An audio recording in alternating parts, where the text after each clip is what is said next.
What's up, guys?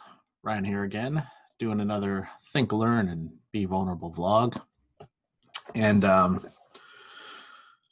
those who don't know, Trump just got banned from Twitter and I believe Facebook. And there's been serious complaints about his First Amendment rights being violated. And I think that's worth looking into. You know, the supposed censorship of conservative voices, I think actually is a big concern. You know, if we're supposed to have freedom of speech in this country, one could certainly argue that conservative thought, racist thought, I'm not saying those two are the same things, but speech that we really don't like should still be allowed to be out there. And I would agree. I actually think that in a country that protects the freedom of speech, people should be free to say incredibly stupid, racist, angry, horrible things. If we censor speech like that, perhaps we are censoring speech that would be beneficial to the country or things that need to actually be said. A lot of speech is mostly context. You know, if history is written by the winners, then what could be a violent coup one day could be freedom fighters the next day. It's hard to say. So I really do think that we should look at the First Amendment word for word and see if their First Amendment rights were violated. Okay, here we go. Congress shall make no law respecting an establishment of religion or prohibiting the free exercise thereof or abridging the freedom of speech or of the press or the right of the people to peaceably assemble and to petition the government for a redress of grievances. Well, that seems pretty clear cut, right? Freedom of speech, right there. Notice it also says freedom of the press. Trump has tried to violate that, so arguably he's violated the First Amendment. Right of the people to peaceably assemble. He's also attacked many protests, including BLM protests, so he's definitely violated that. To petition the government for a redress of grievances, I'd say he's definitely shut that down as well. But here's the problem. Let's look at the very beginning of the lines. Congress shall make no law respecting, etc., etc., etc., etc., comma, comma, comma, comma. Yeah, Congress hasn't made a law here. Facebook and Twitter especially, has said you do not get to post on our site. I don't know if you know, Facebook and Twitter are private companies, and so they're well within their rights to determine rules of usage and to determine their policies in terms of how their site can be used. And if you violate said rules, they're well within their rights to kick you off the site. It's absolutely equivalent to a restaurant saying, no shirt, no shoes, no service. If you walk in there with no shirt and no shoes, they do not have to serve you. It's the same thing here. This is not a First Amendment violation. This is a business practices, business policies issue. And if Twitter deems that you are inciting violence against your own country, they do not have to keep you on the site. Now, if Twitter is not made aware of these things, if it's so big that there's incitements of violence that they just don't see or aren't aware of, or they don't deem to be credible enough to remove somebody from the site, they don't have to. It's up to them. Somebody could walk in to your restaurant, have no shirt and no shoes, but you could decide to serve them anyway. It is your business. It is your decisions to make. So whether they're applying their laws properly, that's a different story for a different video, one that I may never make. But yeah, I hate to say it. Congress is not telling Twitter to get Trump off of Twitter. Twitter is telling Twitter to get Trump off of Twitter. Twitter has decided that he is inciting violence, which he is. It's very clear.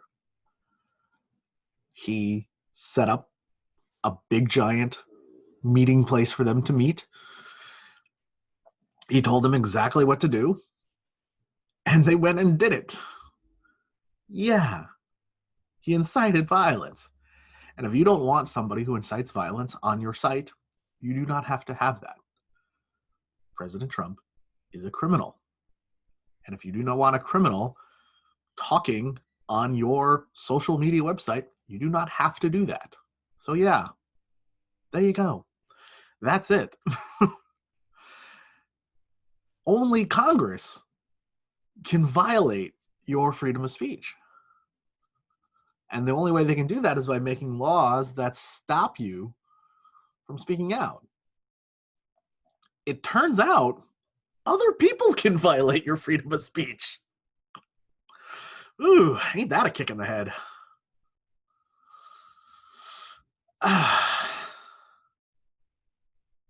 Yeah, so there's a little interpretation here that says the First Amendment guarantees freedoms concerning religion, expression, assembly, and the right to petition. It forbids Congress from both promoting one religion over others and also restricting an individual's religious practices. It guarantees freedom of expression by prohibiting Congress from restricting the press or the rights of individuals to speak freely. It also guarantees the rights of citizens to assemble peaceably and petition their government. So yeah, just because you assemble peaceably does not mean the government has to listen to you. You can petition them, right? And they can't take away your right to petition the government. They don't have to listen. You get to peaceably assemble, but it has to be peaceably. So, yeah, there you go. It's pretty cut and dry. So, think, learn, and be vulnerable. Well, I think we have to think about what we say and what we put out there. And we have to realize that everything we put out there is public. If it's on social media, it's public.